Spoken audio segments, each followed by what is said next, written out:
Le compte céleste est gardé par les anges qui ne meurent pas, qui ne mangent pas, qui n'ont jamais soif. Dieu aime le secret.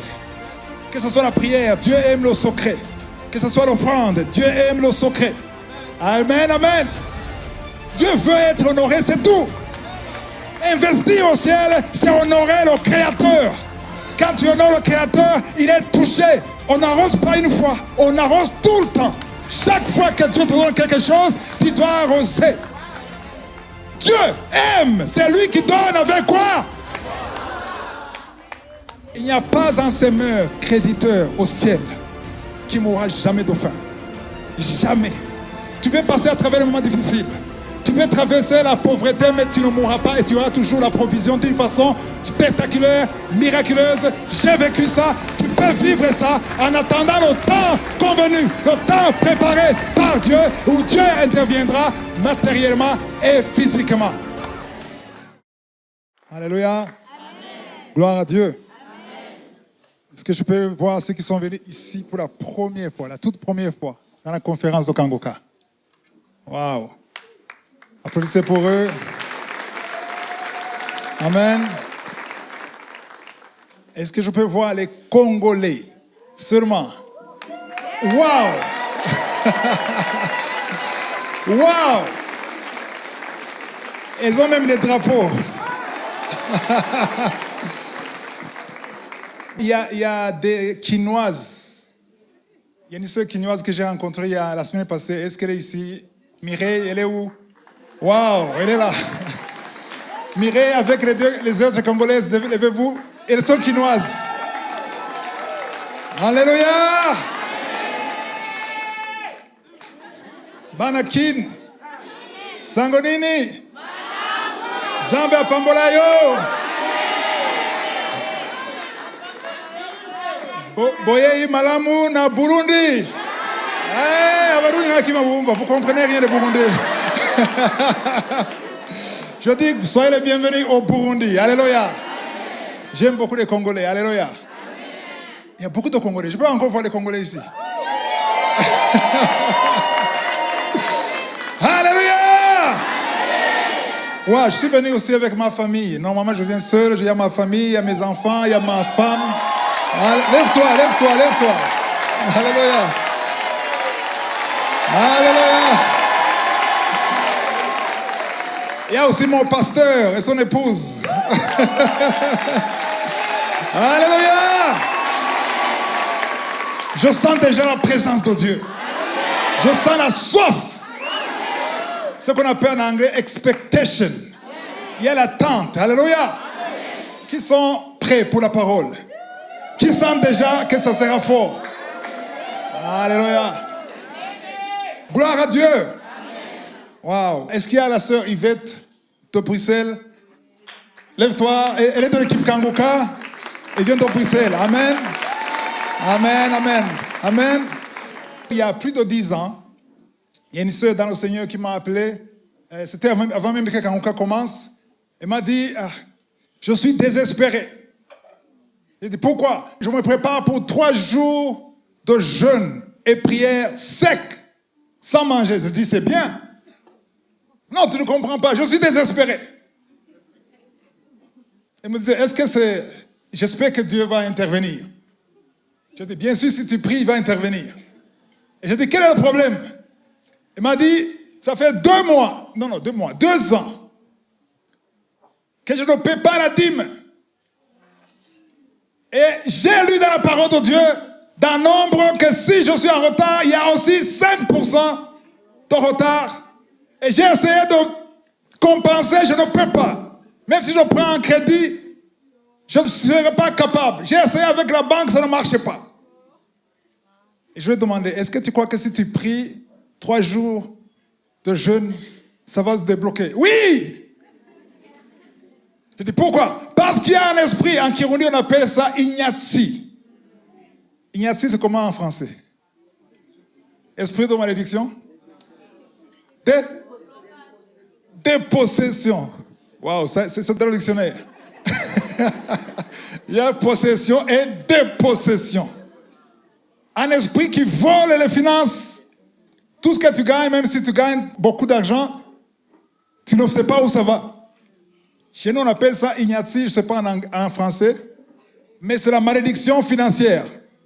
Amen. Et quand il m'a dit ça, je dis, avant que tu jeûnes et que tu pries, je veux parler avec toi. Cherche un moment, on va causer. Et on est allé dans la parole de Dieu. Alléluia. Amen. Et on a partagé, elle a été délivrée. Alléluia. Et même ses finances ont été délivrées. Et je vais vous partager ce qu'on a partagé. Qui veut entendre ça?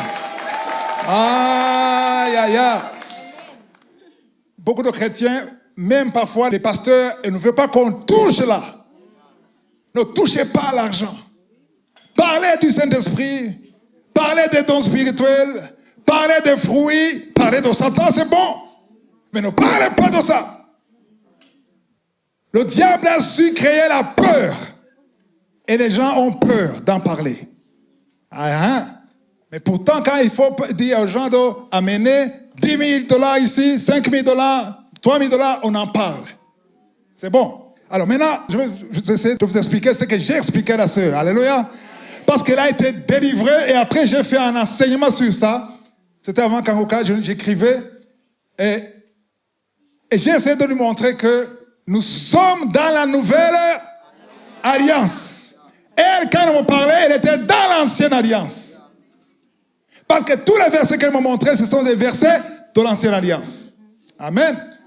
Et elle a découvert, je vais faire un peu le résumé, elle a découvert qu'elle peut être délivrée en appliquant la parole de Dieu. Amen. Il y a des problèmes quand tu jeûnes, tu peux jeûner. Elle pouvait jeûner 40 jours sec et rester dans la malédiction. Mon peuple périt. Ah, vous connaissez ça. Amen, amen. Il y a un verset que je vais vous montrer. Galates 3, verset 10. Car tous ceux qui s'attachent aux œuvres de la loi, tous ceux qui s'attachent aux œuvres de la loi de Moïse était faite de 613 lois. Vous connaissez seulement 10 commandements? Il y a 613.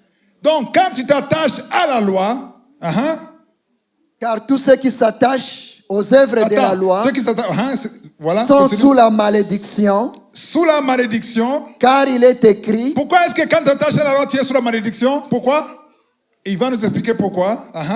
Car il est écrit, maudit est quiconque n'observe pas tout ce qui est écrit dans le livre de la loi. En fait, tu n'es pas maudit parce que tu t'attaches à la loi. C'est pas ça. Tu es maudit parce que tu ne fais pas quoi? Tu n'observes pas tous les 613. Tu comprends ça? Tu t'attaches à 2 ou 3 ou 4. Mais il y a d'autres 600 et quelque chose. Et quand tu n'observes pas tous les 613, toi-même, c'est toi qui te mets sous la malédiction. Tu comprends ça? Tu as terminé ça? Et ne les mets pas en pratique. Donc tu te mets sous la malédiction parce que tu te mets sous la loi et tu ne peux pas accomplir toute la loi. Ça, c'était le commencement. Et c'est le commencement même maintenant. Alléluia. Parce qu'aujourd'hui, on nous parle beaucoup de la loi. Il y a ceux qui s'attachent à la loi et qui condamnent les autres parce qu'il y a 3 lois que tu observes comme il faut. On parle de combien? 600 combien? Donc, c'est-à-dire qu'il y a beaucoup d'autres choses. Ce n'est pas seulement la loi de la dîme, c'est pas seulement... par exemple, dans la Sainte Alliance, pour avoir la relation, l'alliance avec Dieu, les hommes et les garçons qui sont ici, pour avoir l'alliance avec Dieu, il fallait quoi? La quoi? La circoncision. Donc, sans la circoncision, tu ne pouvais pas avoir l'alliance avec Dieu. Tu ne pouvais même pas entrer au ciel sans la circoncision. Ça, c'est l'ancienne. Aujourd'hui, les hommes et les garçons qui sont ici, si vous n'êtes pas circoncis et être nés de nouveau, vous irez au ciel. Ce n'est pas parce que vous n'êtes pas circoncis aujourd'hui que vous n'irez pas au ciel. Pourquoi? Parce que Paul dit, aujourd'hui, dans la Nouvelle Alliance, est-ce qu'il y a la circoncision? Oui, il y a la circoncision, pas de la chair. La circoncision du cœur. C'est ce que Paul dit. Aujourd'hui, la circoncision, ce n'est pas la chair, c'est le cœur. Pas Parce que la chair est tombée quand Jésus était sur la croix. Parce que quand on coupait une partie de la chair, dans l'ancienne alliance, il y avait le sang qui coulait. Et quand Jésus a versé le sang, c'était coupé. Et aujourd'hui, nous marchons dans la crucifixion de Jésus. Donc maintenant, tu dois être circoncis dans le cœur. Est-ce que la circoncision du cœur concerne seulement les hommes? Ah, même les filles. Vous devez être circoncis.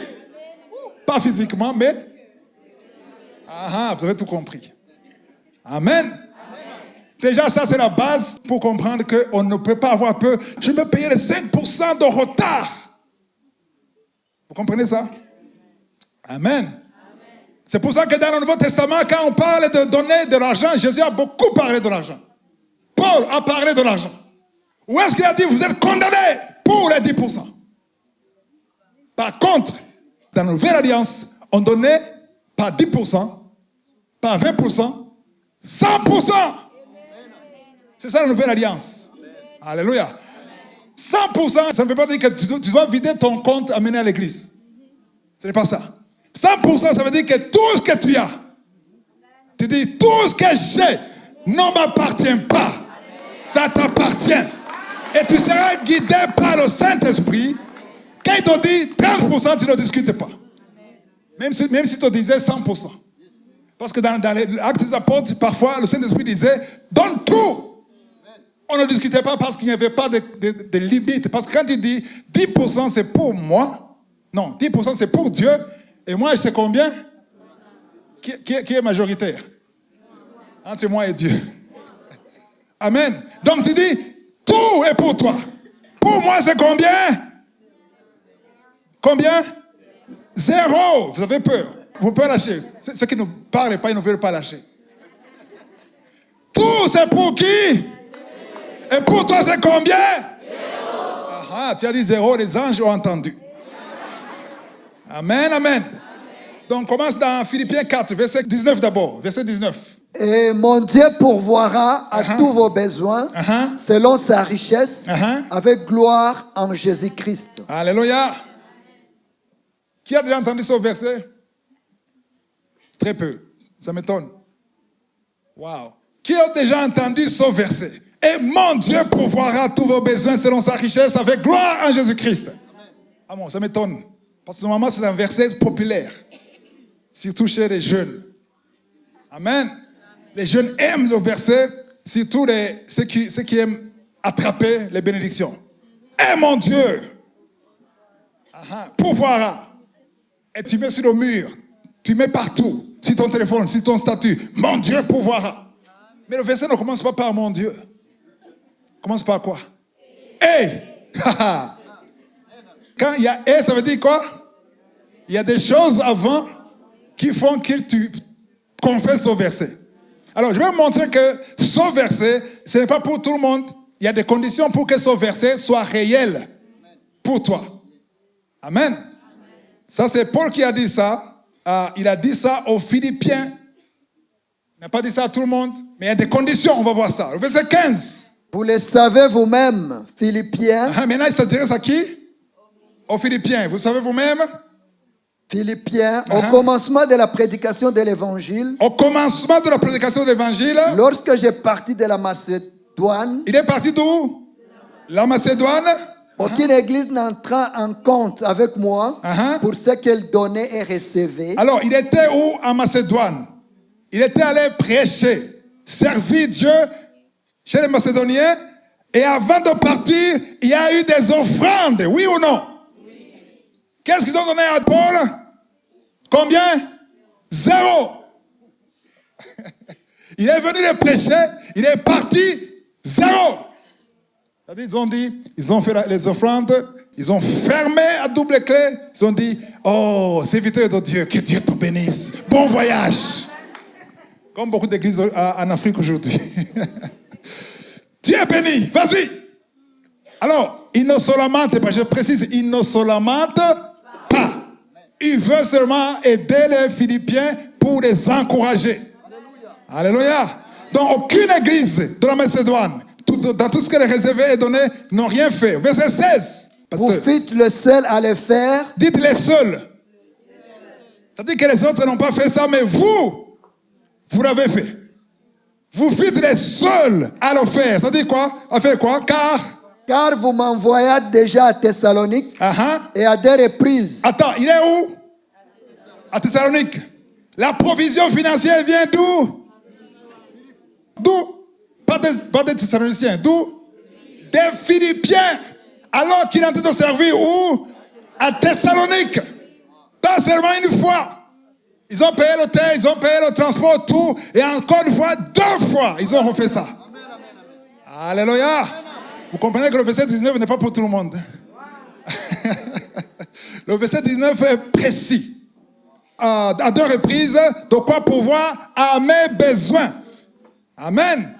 Alors, ici, je dois préciser une chose. Quand tu parles des choses comme ça, même ceux qui donnent, ceux qui sont généreux, ils soutiennent l'œuvre de Dieu. Quand tu leur parles comme ça, ils croient que tu veux quoi?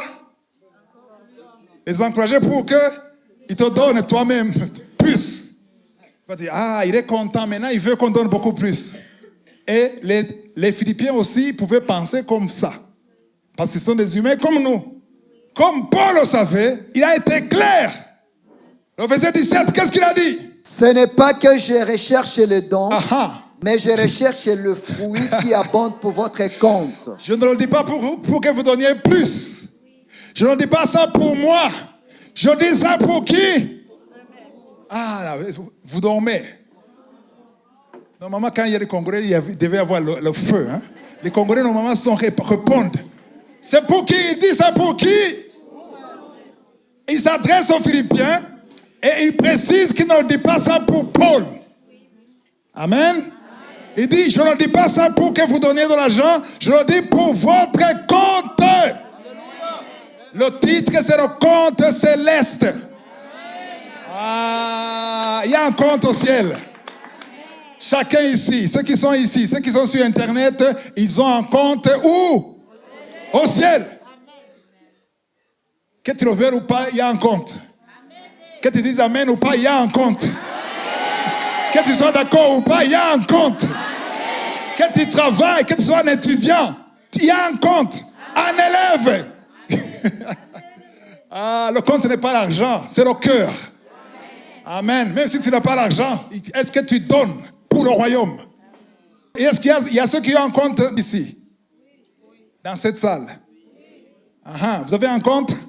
Alors, est-ce que votre compte est... Ne dis pas oui, ne me réponds pas. Réponds dans ton cœur. Est-ce que votre compte est débiteur ou créditeur? Ne réponds pas à haute voix. Qu'est-ce qu'un compte débiteur? Le compte débiteur est négatif. Il peut être moins 500 000. Ou bien, quand c'est créditeur, il y a plus que 0. Vous comprenez ça? Un jour, quelqu'un a béni une maman. Il a dit, normalement, il a envoyé de l'argent sur son compte. Et après 1 année, 2 ans, il ne savait pas qu'il y avait un problème avec son compte. Il a fait comme avant. Il a envoyé l'argent sans consulter la personne. Il a envoyé le screenshot dans le téléphone de la maman. C'était une veuve. Il a dit, le Seigneur m'a conduit de te bénir. Il a dit, va trouver 400 000. Le compte est débité de combien? 500 000. Elle aura combien? 0. Parce que la banque va... Non, vous ne comprenez pas. Elle a envoyé 400 000 alors qu'elle doit 500 000 à la banque. Donc, elle n'aura rien. Parce qu'avant qu'elle aille à la banque a déjà avalé. Quand c'est débiteur, c'est automatique. C'est un trou. Et il s'attendait à ce que la veuve dise, oh merci beaucoup de me bénir. Il a dit, non! Pourquoi tu ne m'as pas dit avant? Est-ce qu'avant, je te disais avant? Il y a un problème, quel problème? Mon compte est débiteur. Alléluia. Il y a des chrétiens qui ont des comptes célestes, débiteurs. Et tu es dans un problème. Tu veux que Dieu intervienne, mais ton compte est débiteur. Les anges vont chercher ton compte et il est débiteur. Il faut que ton compte soit créditeur. Alléluia. C'est ce que nous allons voir aujourd'hui. Amen. Le verset 17 dit, ce n'est pas que je recherche vos dons. Amen. Un jour, je suivais un prédicateur nigérien. Il expliquait beaucoup à propos de donner, de s'aimer dans le Seigneur, dans le royaume de Dieu. C'était très fort. Il y avait on sentait vraiment la force. C'était très bon. J'étais tellement béni. Mais à la fin, oh là là, il a dit, est-ce que vous avez compris ce que j'ai enseigné? Oui. Amenez les paniers ici. Ceux qui veulent enterrer leur pauvreté ici. Même si ce n'était pas l'argent, signe un chèque. Et tout cet argent allait être dans sa poche. Donc il a tout gâché. Parce qu'il n'a pas lu, il n'a pas compris le verset 17. Ce n'est pas pour les dons qu'on prêche. Amen. Ce n'est pas pour le compte des prédicateurs. Je recherche le fruit qui n'abonde pas pour mon compte, mais pour votre compte. Alléluia. Donc là, il a insisté que ce n'est pas pour son compte. Il a essayé d'expliquer pourquoi il n'y a aucune raison qui demande pour son compte. Pourquoi le verset 18, il dit quoi? J'ai tout reçu. J'ai tout reçu à partir de ce que vous avez envoyé. Et je suis dans l'abondance. Il est dans l'abondance. J'ai été comblé de biens. Il est comblé de biens. En recevant par Épaphrodite ce qui vient de vous comme un parfum de bonne odeur. Ce qu'ils ont donné, c'est un parfum de bonne odeur. Tout ce que tu donnes comme sacrifice a un parfum. Amen. Quand à l'église ou quand tu vas soutenir les veuves, les orphelins, les pauvres, tout ce que tu donnes comme sacrifice, ça a un parfum qui monte au ciel. Amen, amen. Donc un parfum de bonne odeur. Pourquoi on dit de bonne odeur? Parce que le parfum peut être le contraire, de mauvaise odeur. Le parfum de mauvaise odeur, Dieu ne veut pas regarder ça. Mais un parfum de bonne odeur, un sacrifice, dites sacrifice. Que Dieu accepte. Donc si Dieu accepte ça, il peut ne pas accepter. Amen. Alléluia. Amen. Les manipulateurs, Dieu n'accepte pas ça. Tu veux manipuler Dieu? Tu veux tester? Non, il faut le faire avec foi, avec amour. Amen. Le verset 19, 18. Et qui lui est agréable. Donc si c'est agréable, ça peut être désagréable. Alors là, c'est là où on peut parler de verset 19. Eh mon Dieu. Tu ne peux pas dire eh mon Dieu sans commencer par le verset 15, 16, 17, 18. Dis à ton voisin, il faut dire 15, 16, 17 et 18. Alléluia. Il faut tout le parcours pour arriver au verset 19. Maintenant, pasteur, tu lis verset 19 avec force. Et mon Dieu Amen. pourvoira à tous vos besoins selon sa richesse avec gloire en Jésus-Christ. Alléluia. Amen. Beaucoup de chrétiens aiment la partie qui dit pourvoira à tous vos besoins. Amen. C'est bon. C'est pas mauvais. Mais ce que j'aime le plus, c'est pas ça. J'aime beaucoup la partie qui dit selon sa richesse. Vous n'avez pas compris. Non, je ne parle pas de ta richesse. Je ne parle pas de la richesse de l'homme le plus riche du monde. Je ne parle pas de la richesse d'un milliardaire. Je ne parle pas de la richesse de l'homme que tu connais qui est riche. Je parle de la richesse de celui qui a créé le ciel et la terre. Selon sa richesse. Parce qu'il y a des prières que tu pries, tu dis, Seigneur, avec ça quand même, tu peux m'aider. C'est comme si, quand même, ça, tu peux m'aider. L'autre problème, on l'oublie pour le moment. Je te donne un problème que tu peux résoudre. Amen. Donc, Dieu veut voir que tu vois sa richesse et que tu lui fais confiance. Alors maintenant, avant de continuer, je crois que tu as compris que pour être délivré financièrement, et ce n'est pas le jeûne et la prière. C'est ce qu'on va voir aujourd'hui. Jeûner et prier, c'est bien.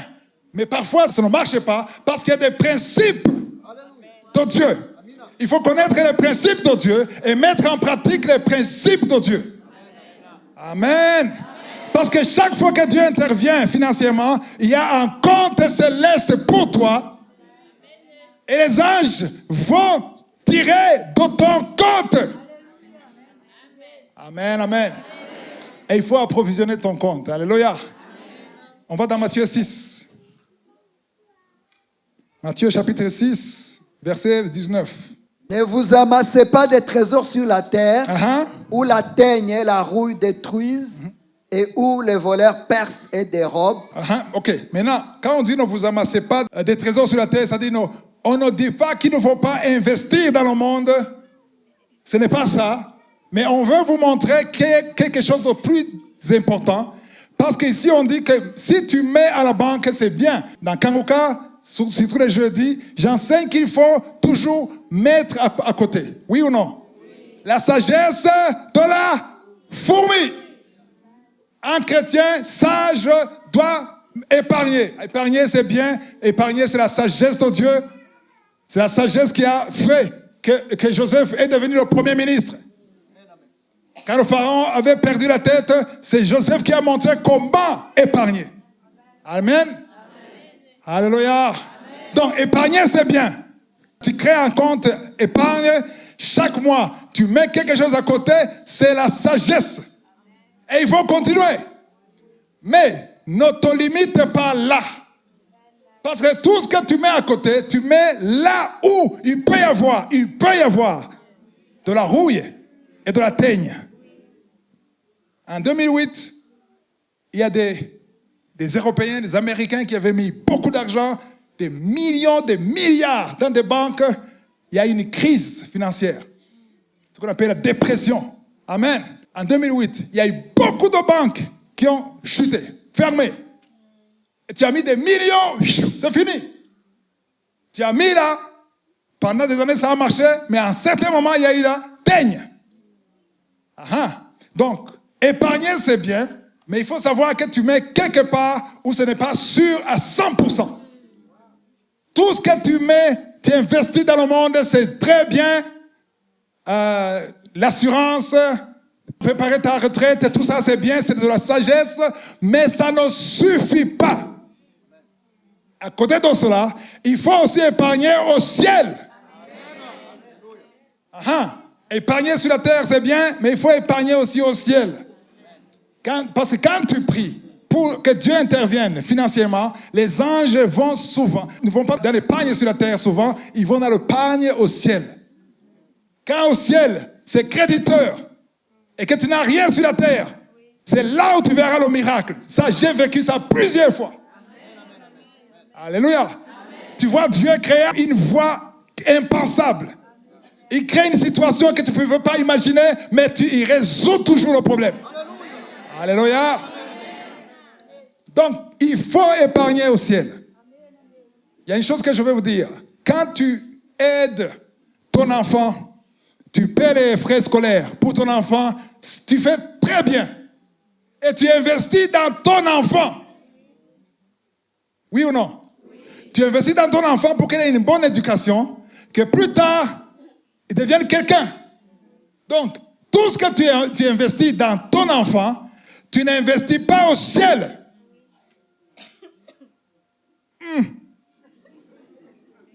Tu n'investis pas au ciel. Tu vas récolter où? Dans ton enfant. Tout ce que tu investis dans ta femme, ce n'est pas au ciel. Et si tu ne le fais pas, la parole de Dieu dit tu es pire qu'un infidèle. Donc tu dois le faire. Si tu aides ton ami ou ton frère, ton cousin, tu le dépannes, tu investis dans ton ami, tu investis dans ton cousin. Mais tu n'investis pas dans ton compte céleste. Je veux que nous comprenions ça. Alléluia. Amen. Si tu croyais que tu investis au ciel parce que tu aides ton frère, ton petit frère, non, non. Est-ce qu'on va dire, applaudissez pour lui parce qu'il a aidé son fils? On va applaudir. Qu'est-ce qu'il y a de spécial? Il est investi dans son fils, c'est normal, c'est le sang, c'est son ADN, c'est naturel. Amen. Amen. Alléluia. Amen. Mais investir au ciel. Alléluia. Amen.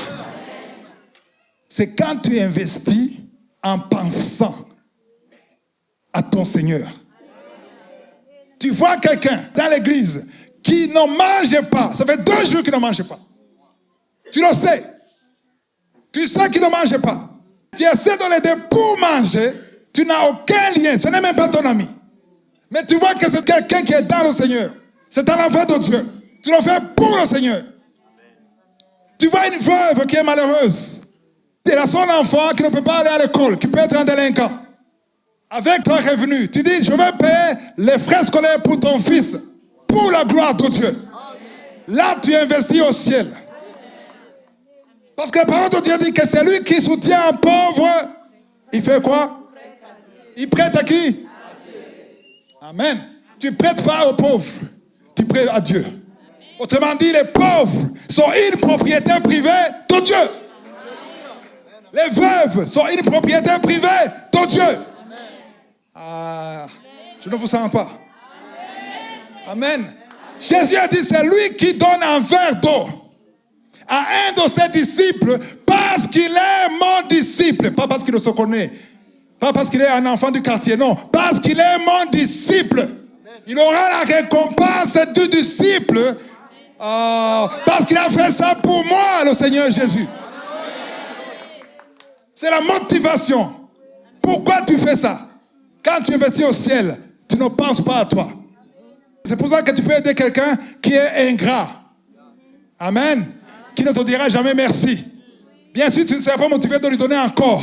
Mais ce que tu as semé en lui pour le Seigneur, tu auras affaire au Seigneur. C'est le Seigneur qui te récompensera parce que tu l'as fait pour lui. Alléluia. Quelqu'un qui est ici, c'est un enfant qui étudie peut-être en Inde, en Chine, il a des problèmes. Quelqu'un le voit, l'aide. Amen. Il dépanne ton fils ou ta fille. Et un jour, tu apprends que ton fils a été sauvé par quelqu'un. Est-ce que si tu es normal, tu ne peux pas chercher cette personne. Tu cherches la personne pour dire merci. Amen. C'est ça. Donc, investir au ciel, tu fais ça pour le ciel. C'était au verset 19, verset 20 maintenant. Alors maintenant, le verset 19 dit, ne vous amassez pas des trésors sur la terre, où il y a la teigne, les voleurs percent. Amen. Je ne dis pas que les voleurs doivent percer, mais ils peuvent percer. Vous avez compris? Est-ce que vous n'avez pas entendu des comptes qu'on a vidés? Tu as un compte, mais quelqu'un a imité, je ne sais pas quoi, mais il a tout volé. La banque, parfois, il y a un procès, mais tu peux perdre. Il n'est pas sûr. Amen. Il faut le faire pour que le compte soit sûr, soit stable. Il faut parallèlement avoir un compte au ciel. Oh non, c'est le compte céleste qui va renforcer le compte terrestre. Alléluia. Parce que le compte céleste, il n'est pas gardé par les policiers, les city guards que vous voyez à la rue. Non, non, non, non. Le compte céleste est gardé par les anges qui ne meurent pas, qui ne mangent pas, qui n'ont jamais soif. Ce sont eux qui gardent le compte céleste. Amen. Le verset 20. Matthieu 6, verset 20. Mais amassez-vous des trésors dans le ciel, où la teigne et la rouille ne détruisent point, et où les voleurs ne percent ni ne dérobent. Wow. Verset 21. Car là où est ton trésor, là aussi sera ton cœur. Car là où est ton trésor, là aussi sera ton cœur. Donc maintenant ici, c'est clair, il y a opposition entre investir, donc amasser des trésors sur la terre et amasser des trésors dans le ciel. Parce que dans le ciel, la teigne et la rouille. Amen. Moi, ça fait presque 30 ans que je vis ce que je vous dis. Amen. Amen. J'ai traversé des moments difficiles, financièrement, très difficiles. Et quand je traversais ces moments difficiles, les gens me disaient, non, non, non, non, ça c'est le jugement de Dieu. On me disait ça. Dieu te frappe. Parce que tu ne respectes pas la loi. Amen, amen. Moi, je leur disais, je sais que ce que je fais est biblique. Amen. Le peu que je recevais, j'investissais toujours au ciel. Parce que quand tu investis au ciel, parfois les gens ne voient pas ça. Parce que le ciel, quand tu investis au ciel, c'est secret. C'est entre toi et Dieu. Et moi, les gens me disaient, non, toi tu n'investis pas parce qu'on te voit. Qu'est-ce que tu donnes? Je dis, celui que je donne, c'est que je donne. Quand tu donnes, il ne faut pas demander aux gens qu'on crie, qu'on applaudisse. Parce qu'il y a ceux qui donnent. Je connais un jeune qui a donné à Johannesburg, il a donné à un pasteur. Il a donné, je crois qu'il avait donné $300. Et dimanche, le pasteur avait une vieille cravate. Et le jeune disait, mon argent, mon argent. Il disait, moi, ça c'est mon argent. Il avait une veste. il était malheureux. Il m'a dit qu'il était malheureux parce que, c'était son argent. Il a acheté la cravate. Moi, c'était pour la construction. Ça, c'est la première chose. La deuxième chose, ils n'ont pas mentionné mon nom. Parce qu'il a donné l'argent au pasteur dans le bureau et il voulait qu'on dise que tel a donné autant. D'ailleurs, je ne donnerai plus. Alors je lui dis, tu as donné au pasteur, tu n'as pas donné à Dieu.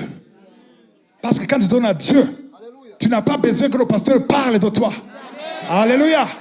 En fait, normalement, le pasteur ne devait même pas savoir que tu as donné. C'est Dieu qui doit savoir. Parce que Jésus a dit que quand ta main droite donne, la main gauche ne doit pas savoir ce que ta main droite donne. Alléluia. Dieu aime le secret. Que ce soit la prière, Dieu aime le secret. Que ce soit l'offrande, Dieu aime le secret. Amen, amen. Parfois, ça vous fait rire. Quand c'est le moment d'offrande, les gens sont surpris. Ils ont oublié. Ils étaient dans la louange. Alléluia. C'est l'offrande. Ils sont comme ça demandés. Il a peur de donner le plus gros billet. Il y a des experts qui savent sélectionner, sans regarder. Il y a une vidéo qui a circulé un jour d'un président, je ne vais pas citer lequel. Vous l'avez vu? Un grand président, très connu dans un pays puissant. Un président même milliardaire. On l'a vu, la caméra, $20, $10. On a parlé de quoi? On a parlé de sacrifice. Normalement, celui qui donne ne doit pas décider combien donner pendant le culte. Non. Si tu es quelqu'un qui a compris ça, avant d'aller à l'église, toi, tu as déjà préparé. Tu as déjà prié pour ça. Tu dis, Seigneur, j'y vais. Et l'offrande, je vais donner autant. Quand on dit c'est le moment de l'offrande, tu n'as pas fait. La main ne sort pas. Tu connais déjà. Parce que ce n'est pas pour le pasteur que tu le fais. Ce n'est pas pour un homme que tu le fais. Alléluia. Quelqu'un qui a compris ça, il doit être sûr. Amen. Tu sais que dans ton église, il y a des pauvres. Il y a ceux qui dorment dehors. Ils ne savent pas où dormir. Ils ont faim. Tu le sais. Quelqu'un m'a dit, je le sais, mais ce n'est pas mon affaire. Ce n'est pas mon affaire. C'est l'affaire de l'église. Tu n'as rien compris de l'église. L'église, c'est toi. Amen. Parce que là où 2 ou 3 sont assemblés, je suis au milieu d'eux. Alléluia. Amen. Vous êtes déçus du message? Vous attendiez à quoi? Quelque chose de très chaud? Ça, c'est la vie. Ce n'est pas seulement chaud, c'est la vie. Ça peut changer ta vie. Amen. Ça a changé la vie de ma soeur et ça m'a changé moi aussi. Ça peut te changer si tu ouvres ton cœur. Alléluia. Alléluia. Proverbe 11, verset 25. L'âme bienfaisante sera rassasiée et celui qui arrose sera lui-même arrosé. Arroser, ça veut dire quoi? C'est donner. Céder. Aider quelqu'un, dépanner quelqu'un, aider un pauvre, soutenir l'œuvre de Dieu, c'est ça arroser. Qui veulent être secourus dans le problème. Je veux le voir ici. Même pas le tiers de la salle. Alors maintenant, les autres, vous pouvez sortir, je vais prêcher à ceux qui ont levé la main. Parce que moi, je fais partie de ceux qui veulent être secourus quand j'ai un problème. Alléluia. Pour être secouru, si tu veux être secouru, quand tu auras des problèmes, peut-être parce que maintenant tu n'as pas de problème, c'est ça. Mais un jour, tu auras des problèmes. Tous ceux qui sont ici, sauf si tu meurs aujourd'hui. Sinon, sur cette terre, il y aura toujours des problèmes, que tu le veuilles ou pas. Le jour où tu seras dans le besoin, tu auras besoin d'un secours. Oui ou non? Et Dieu, souvent, Dieu n'utilise pas un ange directement, spirituellement. Il utilise quelqu'un de chair et de sang comme toi. Amen, amen. Moi, j'ai beaucoup vécu ça dans les voyages. Tu vois quelqu'un qui ne te connaît pas, qui est zélé pour te soutenir, pour t'aider. Il a de la compassion. Dieu a mis la compassion en lui pour toi. Alors, pour être arrosé, si tu veux être arrosé, il faut arroser. On n'a pas compris. Je le répète, là-bas, est-ce que vous comprenez? Pour être arrosé, il faut arroser. Le verset dit, c'est lui qui arrose sera lui-même arrosé. Le problème, c'est que les chrétiens veulent être arrosés par la foi sans arroser. Vous n'avez pas compris. Les chrétiens veulent être arrosés au nom de la foi en Jésus-Christ, mais ils ne veulent pas arroser. Autrement dit, les chrétiens vont aller à l'encontre de la parole de Dieu. Dieu respecte ses principes. Cet enseignement est profond, que tu le veuilles ou pas. Parce qu'il y a un principe. Les non-chrétiens qui ne sont même pas sauvés, qui sont arroseurs, je les ai vus être arrosés alors qu'ils ne connaissent même pas Dieu. J'ai vu des païens qui ne connaissent pas Jésus, qui sont généreux. Et quand ils ont des problèmes, Dieu intervient. Pourquoi? Parce que pour que le maïs pousse, le maïs ne doit pas être né de nouveau. C'est un principe de la sémence et de la récolte. Alléluia. Donc si tu veux faciliter les anges pour intervenir dans ta vie, arrose les autres.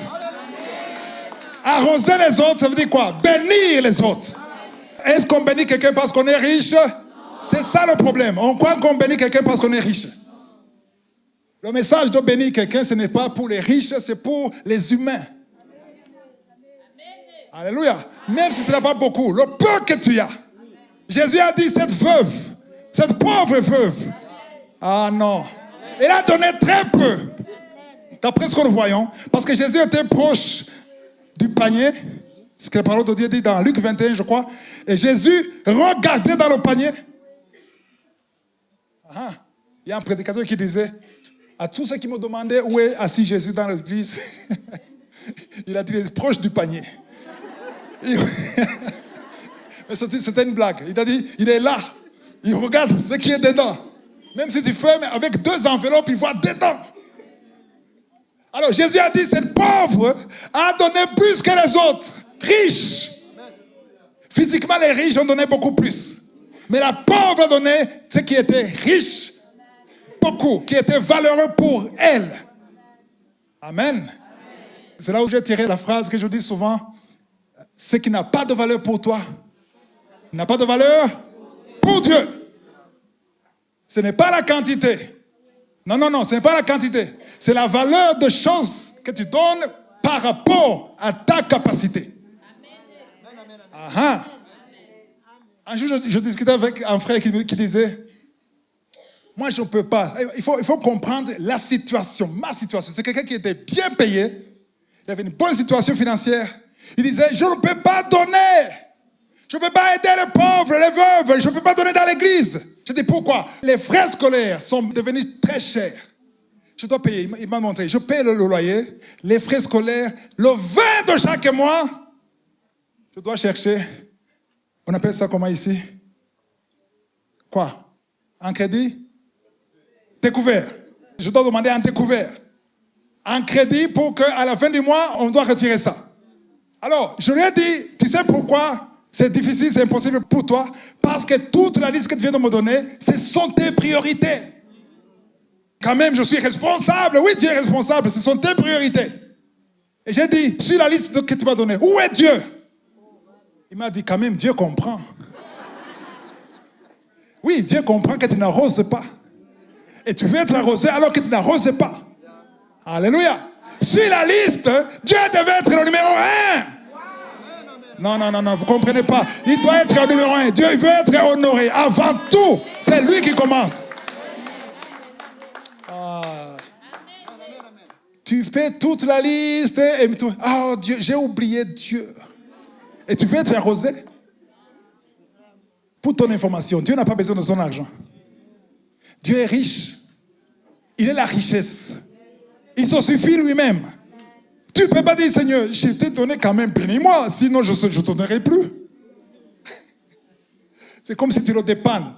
Dans Psaume 50, il dit, si j'avais faim, je ne te le dirais pas. Si je veux une vache, tout le troupeau là que tu vois sur la montagne, ça m'appartient. Est-ce que moi je bois le sang? Je n'ai pas besoin de tout ça. Mais je veux quelqu'un qui m'honore. Dieu veut être honoré, c'est tout. Investir au ciel, c'est honorer le Créateur. Quand tu honores le Créateur, il est touché. Et il met en pratique le passage de Proverbe 11, 25.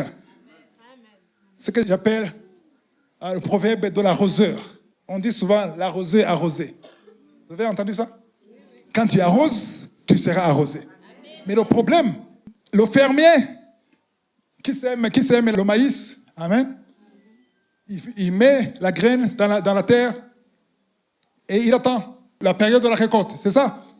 Parce que ce n'est pas lui qui crée l'eau, c'est la pluie qui descend. C'est Dieu qui arrose. Amen. Mais nous, les chrétiens qui arrosent par la foi, c'est différent. Parce que nous, on ne demande pas d'arroser une fois. On demande d'arroser comme une vie. Ça doit être un mode de vie. On n'arrose pas une fois, on arrose tout le temps. Chaque fois que Dieu te donne quelque chose, tu dois arroser. Il ne faut pas dire, Seigneur, souviens-toi, l'année passée j'ai arrosé. Ce n'est pas comme ça. Arroser, c'est une vie de tous les jours. Galates 6, verset 7.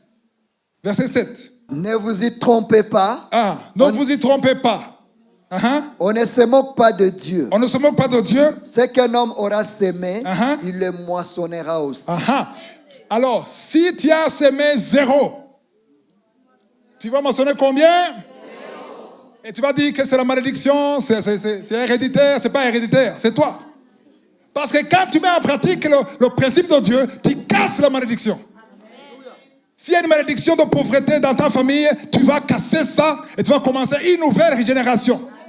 Alléluia. Le verset 9, tu peux lire le verset 9? 9. Ne nous lassons pas de faire le bien. Répète ça. Ne nous lassons pas de faire le bien. Ne nous lassons pas de faire le bien. Pourquoi on se lasse? Pourquoi on se lasse? Pourquoi on se fatigue? Pourquoi on se décourage? Parce que ça peut traîner. Partout, j'ai vu des enseignements sur la loi, sur les dîmes, sur la bénédiction, le centuple. Les gens se disent Amen! Et immédiatement, ils mettent ça en pratique. Très peu arrivent à 3 mois. Pourquoi? Après 2 mois, parfois 2 semaines, 3 semaines, on dit attends, est-ce que ça marche? Je pense que ça marche. Ou bien il faut bien voir ce pasteur, ça ne va pas. Il y a quelque chose qui ne va pas dans cette église. Pourquoi est-ce que Dieu garde le silence? Parce que c'est différent du fermier. C'est différent d'un homme qui met dans le sol. Parce que quand il met dans le sol, le reste du travail, c'est Dieu. Amen. Mais toi, on ne te demande pas de mettre une fois. On te demande de vivre ça. Comme tu respires, Dieu veut voir la vie de générosité en toi. Amen. C'est pour ça qu'il dit, ne nous lassons pas. Ne soyons pas découragés. Car nous moissonnerons quand? Quand? Alors, il y a un problème. Le temps convenable, c'est quand? 2 mois? 1 semaine? 1 année? Le temps convenable?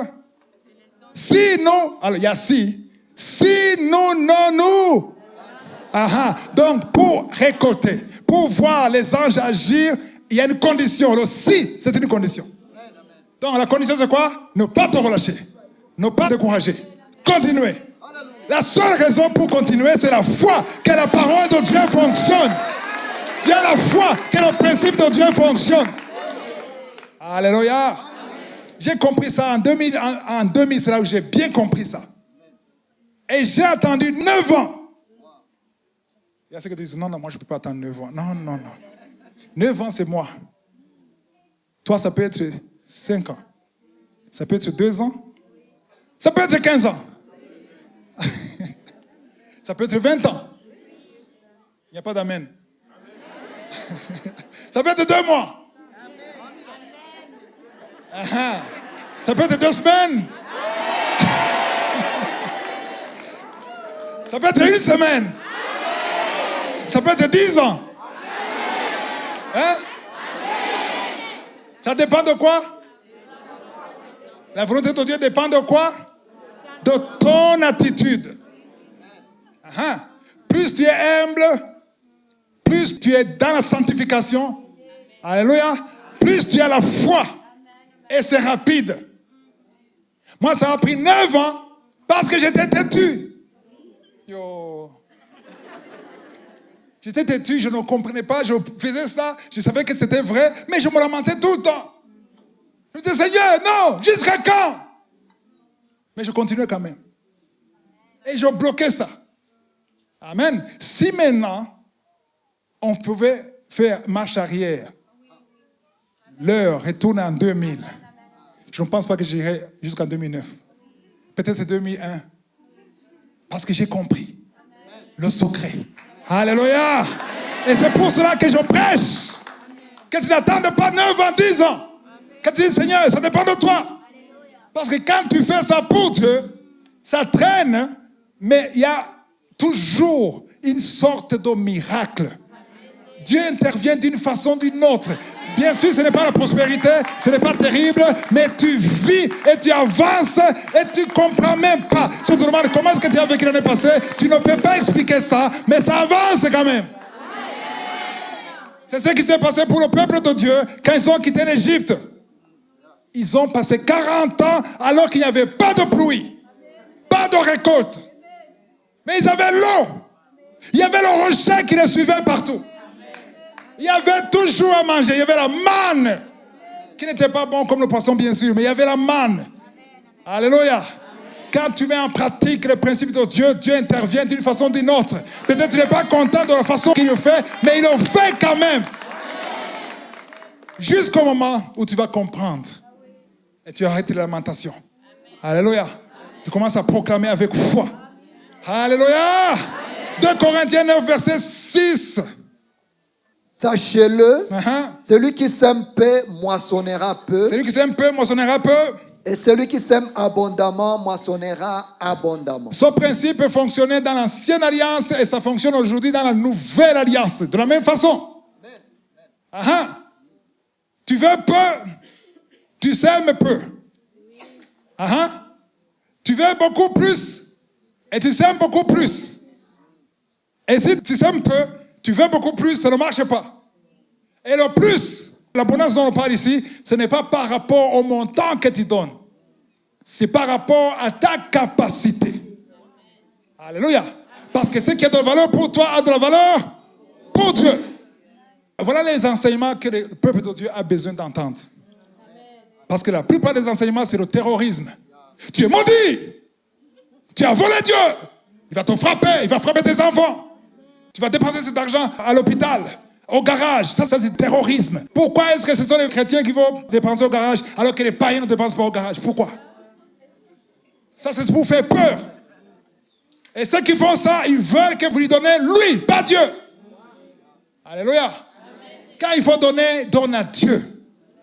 Et dans le secret. Alléluia. 2 Corinthiens 9, verset 6, il a déjà lu. Verset 7. Je vais lire ça moi-même. Verset 7. Que chacun... Aïe, aïe, aïe. On va faire la traversée vers la nouvelle alliance maintenant. Alléluia. Amen. Que chacun donne comment? Comme il a? Il a. Et l'apostrophe A. Qui a décidé le montant? Est-ce que c'est la loi de Moïse? Non. C'est quelle loi? C'est ton cœur. Il a résolu où? Dans son cœur. Pas dans le cœur du pasteur. Dans son cœur.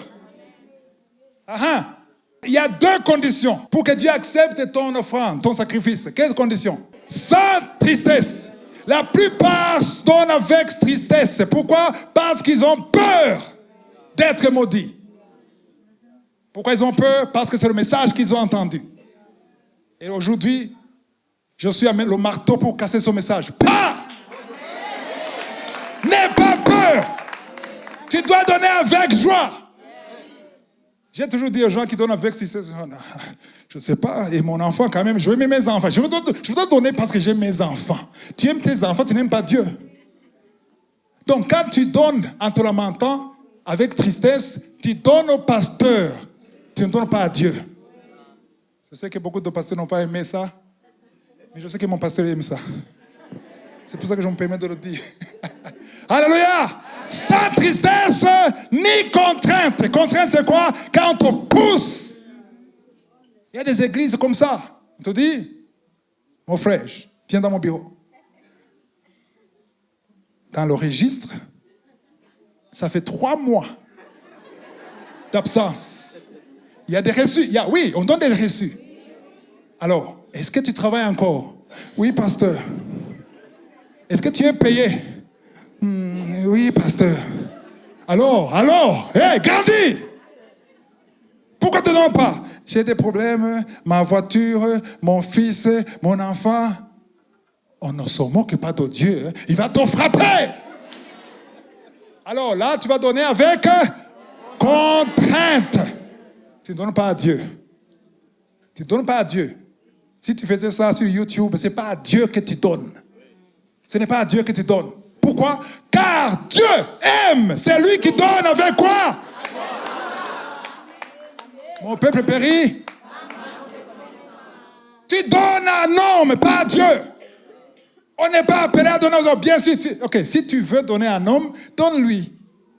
Parce que tu l'aimes. Mais ne dis pas, Dieu, Seigneur, je donne. Non, tu ne m'as pas donné, tu lui as donné. C'est lui. Je ne dis pas qu'il ne faut pas donner à un homme. Si tu veux donner à un homme, donne à un homme, sachant que tu donnes à un homme. Mais si tu veux donner à Dieu, deux conditions. Sans tristesse. Waouh, c'est profond. Alléluia. Ça, c'est la nouvelle alliance. Ceux qui vous disent, non, on ne parle pas de dîmes, mais dans le Nouveau Testament, ils vont te donner Matthieu 23, 23. Matthieu 23, 23, Jésus était dans l'ancienne alliance. La nouvelle alliance commence après la résurrection de Jésus. Et même Jésus n'a pas dit, il faut donner la dîme. Non. Il a dit, il y a des gens qui donnent ça, et la dîme, et ils oublient les autres choses. Amen. Alléluia. Alléluia. On te dit, non, Abraham a donné ça avant la loi. Est-ce qu'Abraham a donné parce qu'il y a une loi qui lui a poussé à donner? Alors, si tu veux donner comme Abraham, donne comme Abraham. Volontairement, avec joie. Pour honorer Dieu. Amen. Mais partout, dans toutes les lettres de Paul, il ne parle jamais de dîme. Pourquoi? C'est pas qu'il a oublié. Parce qu'il savait qu'il donnait 100%. On donne tout à Dieu. Tout ce que tu as appartient à Dieu. Alléluia. Si tu dis de donner 30%, tu donnes 30%. Si tu donnes ta voiture, donne ta voiture. Oh Seigneur, non, pas ça. Alléluia. Si Dieu te disait, tu as une seule voiture, donne ta voiture à ce serviteur de Dieu. Est-ce que tu vas donner? Dieu voit ton cœur. Seigneur, j'ai souffert pour voir ces voitures. Ce n'est pas à toi. Pour votre information, vos voitures ne vous appartiennent pas. La maison que tu as construite ne t'appartient pas. Pourquoi? Parce que la parole de Dieu dit, à moi la terre et tout ce qu'elle renferme, le monde et tout ce qu'il habite. Tout ce que tu peux voir avec tes yeux, ce que tu ne vois pas, appartient à Dieu. Je suis riche, tu es riche comment? J'ai la carte pour la voiture. Non, ça ce n'est pas possible. Oui, c'est ton nom, même si ce n'est pas ton nom. Elle peut brûler là même. Elle ne t'appartient pas. Donne à Dieu tes enfants, ta femme, tes richesses, tes biens. Amen. Ce n'est plus moi qui vis, c'est Christ qui vit en moi. Voilà. On bloque les anges de Dieu parce qu'on ne veut pas lâcher. Dis à ton voisin, lâche. Alléluia. Verset 10. Je vais lire verset 10. Tu peux lire verset 10? Celui qui fournit de la semence au semeur et du pain pour sa nourriture vous fournira et vous multipliera la semence et il augmentera les fruits de votre justice. Verset 10, il fournit quoi? La semence c'est quoi? Et le pain. Notre Dieu c'est le fournisseur de la semence et du pain. La semence c'est pour qui? Au semeur. Est-ce qu'il y a des semeurs ici? Même si tu dis oui ou non, Dieu connaît les semeurs qui sont ici. Les semeurs, c'est ceux qui sèment au ciel. Mais tous ceux qui ne sèment pas au ciel, qui n'investissent pas au ciel, ce sont des quoi? Des consommateurs ou des mangeurs. Et si vous êtes consommateur ou mangeur, Dieu te donnera quoi? Le pain, pour que tu vives seulement. Yo. Mais si tu es semeur, amen. Parce que la semence, ce n'est pas pour manger. La semence, c'est pour faire quoi? C'est pour s'aimer. Mais Dieu peut te tester, il te donne la semence. Au lieu de s'aimer, tu manges. Et quand tu manges la semence, ça va où? Et puis, est-ce que ça reste là? Ça va où? Là, tu connais où? Donc, il faut s'aimer la semence. Et il faut manger le pain. Tout ce que le Seigneur te donnera. Amen. Tout ce que le Seigneur te donnera, il y a toujours le pain et la semence. Tu vas dire, Seigneur, tu vois, c'est compliqué. C'est un peu difficile parce que Ah, il n'y a pas d'explication. Je sais que je t'ai donné 2 choses. Dans chaque bénédiction, il y a toujours le pain, il y a toujours la semence. Tu ne pourras jamais dire, Seigneur, j'ai peu. Non, dans le peu, il y a la semence et le pain.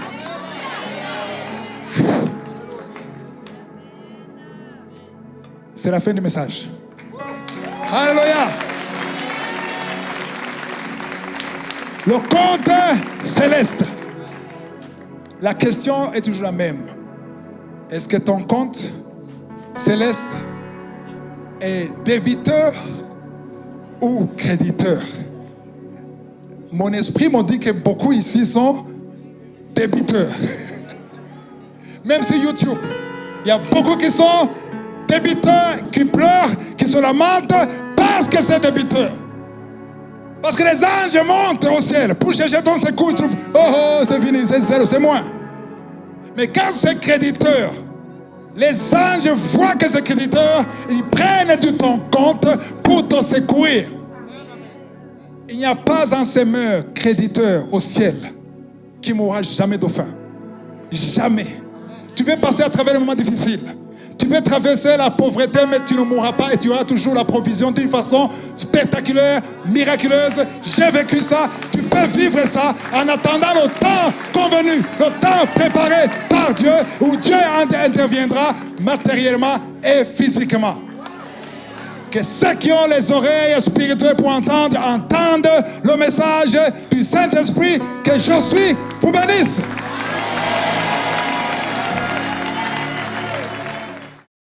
Si vous voulez continuer de suivre ces enseignements sur YouTube, veuillez cliquer sur Subscribe ou s'abonner et sur la cloche à droite afin d'être averti à chaque fois que nous postons une nouvelle vidéo. Pour plus d'informations concernant Kangoka, veuillez visiter notre site www.kangoka.com. Que je suis vous bénisse.